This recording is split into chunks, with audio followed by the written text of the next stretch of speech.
केदारनाथ मंदिर को पंचु पांडव माने किपरि निर्माण करथिले। केदारनाथ मंदिर रे शिवलिंग त्रिकोण हेबार कारण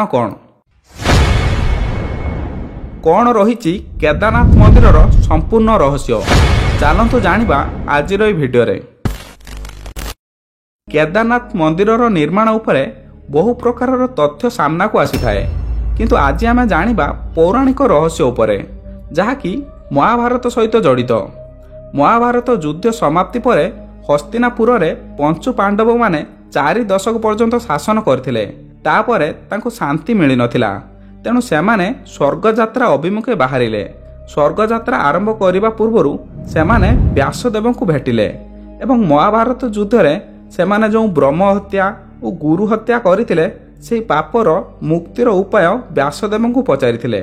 व्यासदेव तांको कहिथिले कि तमे उत्तरांचल को जाओ, सेठारे तुमको महादेव मिलिबे एवं से तुम मानकु एई पापरु मुक्ति करिपारिबे। व्यासदेव को कहवा अनुसार पंचु पांडव माने हिमालयर पर्वत आड़े चलिले। महादेव को खोजी खोजी पांडव माने बहु दिन पर्यंत हिमालय बुली चलिले। सेमाने जेउ आड़े भी गले तांको सबुआड़े केवल बरफ ही बरफ देखागला। भगवान शिव को खोजी खोजी पांडव माने थकी जाइतिले। सेई समय रे पांडव मानक पाखरे एबे परी कोनोसी सुविधा नथिला। सेमाने सेई समय रे जेउठी थिले सेठारे कोनोसी मनुष्य तो दूरर कथा पशु पक्षी भी देखिबाकू मिलिबा असंभव थिला। बुली बुली पांडव माने सर्वप्रथमे गुप्त काशी रे जाई पहुंचीथिले। भाग्यवशत सेठारे तांको माता पार्वती मिल जाइथिले।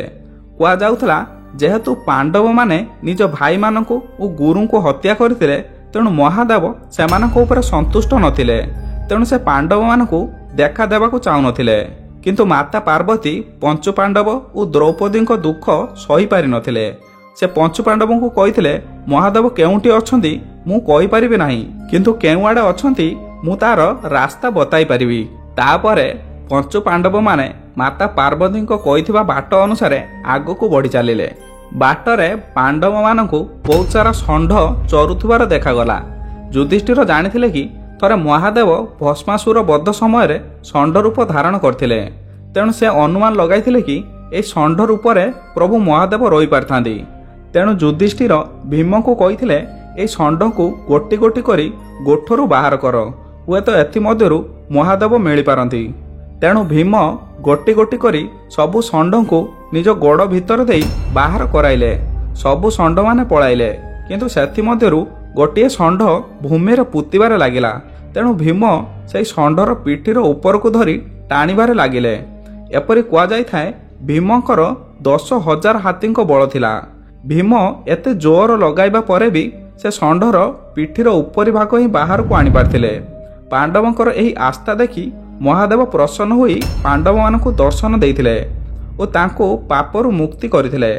पांडवंक सहित घटिथिबा ए घटना रे षंढ रूप रे धारण करथिबा महादेवंक पिठीर उपरी भाग ही ऊपर रहिथिला। तेणु केदारनाथ रे प्रभु महादेवंकर त्रिकोण रूपी शिवलिंग देखिबाकू मिलिथाए। ता सहित महादेवंकर एहीपरि अन्य 4टी अंग बाहर को बाहरिथिला। जेउ जेउ स्थान रे ए अंग गुड़िक बाहरिथिला ताहा पंच केदार नाम परिचित। एपरि कुआ जाय थाए कि पांडव माने से केदारनाथ ठारे ही मंदिर निर्माण करथिले, जेपरि किछि दिन सेमाने सेठारे रही महादेव को पूजा अर्चना करि पारिबे। पांडव मानक पाखरे सेई समय पूजा करिया पई केवल चना डाली और घीओ थिला। तेणु सेमाने सेइथिरे ही महादेव को पूजा करुथिले। सेथिपई आज भी केदारनाथ ठारे चना डाली और घीओ रे महादेव को पूजा करा जाय थाए। सेई समय तैयारी होइतिबा केदारनाथ मंदिर भारतर अन्य 4टी महादेव मंदिर एक्जाक्टली समान लाइन ले पड़ी थाए। एहाकू कोनसे अजब कहले किछि कम हेबो नाही। एई मंदिरटी सेई समय तैयारी करा जायतिला जेउ समय कोनसे टेक्निक रो व्यवहार नथिला। एई मंदिरर निर्माण एते सुंदर कि एहीपरि अन्य कोनसी मंदिर केउठी भी नाही। एई मंदिरटी समुद्र पतन ठारू 3600 मीटर ऊपर तैयारी होइछि। यार निर्माण को देखिले लागि थाए यार निर्माण कोनसी मनुष्य नुहे वरं कोनसी सुपर ह्यूमन द्वारा करा जाइछि। पांडवंक परे बहु वर्ष पर्यंत मंदिरर किछि भी क्षति होई नथिला, किंतु अष्टम दशक समय रे मंदिरटीर केतक स्थान रे भांगी जाइथिला। अष्टम दशक ଜଗତଗୁରୁ ଶଙ୍କରାଚାର୍ଯ୍ୟ ଏହି ମନ୍ଦିରର ରିନୋଭେସନ୍ କରିଥିଲେ। ଏପରି ଦେଖିବାକୁ ଗଲେ ଏହି ମନ୍ଦିରଟି 1200 ବର୍ଷରୁ ମଜବୁତିର ସହ ଠିଆ ହୋଇଛି। ସେହି ସମୟରେ ଏହାର ପଥରକୁ ଯୋଡ଼ିବା ପାଇଁ ଇଣ୍ଟରଲକିଂ ସିଷ୍ଟମର ବ୍ୟବହାର କରାଯାଇଥିଲା। କୁହାଯାଇଥାଏ ଏହି ମନ୍ଦିରରେ ସ୍ୱୟଂ ମହାଦେବ ବାସ କରିଥାନ୍ତି। 2013ରେ ଆସିଥିବା ମହାପ୍ରଳୟରେ ମନ୍ଦିରର ଆଖପାଖ ପୂରାପୂରି ଧ୍ୱଂସ ହୋଇଯାଇଥିଲା, କିନ୍ତୁ ମନ୍ଦିର ଉପରେ କୌଣସି ବି ପ୍ରଭାବ ପଡ଼ିନଥିଲା। ମନ୍ଦିରଟି ଠିକ୍ ସେହିପରି ତା ଜାଗାରେ ଠିଆ ହୋଇଥିଲା।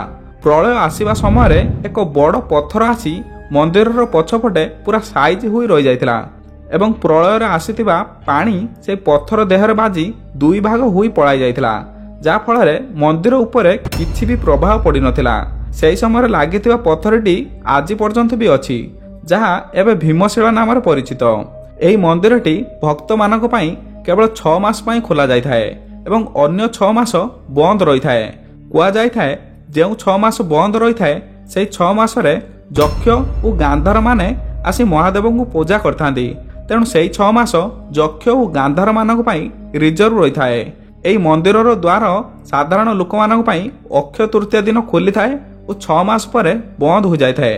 ଏହା ମାନା ଯାଇଥାଏ କି ଯେଉଁ ବ୍ୟକ୍ତି କେଦାରନାଥ ଯାତ୍ରାରେ ବାହାରି ଯାଇଥାଏ, ଯଦି ତାର କୌଣସି କାରଣରୁ ମୃତ୍ୟୁ ହୋଇଯାଇଥାଏ, ସେହି ଲୋକକୁ ସ୍ୱର୍ଗ ପ୍ରାପ୍ତି ହୋଇଥାଏ।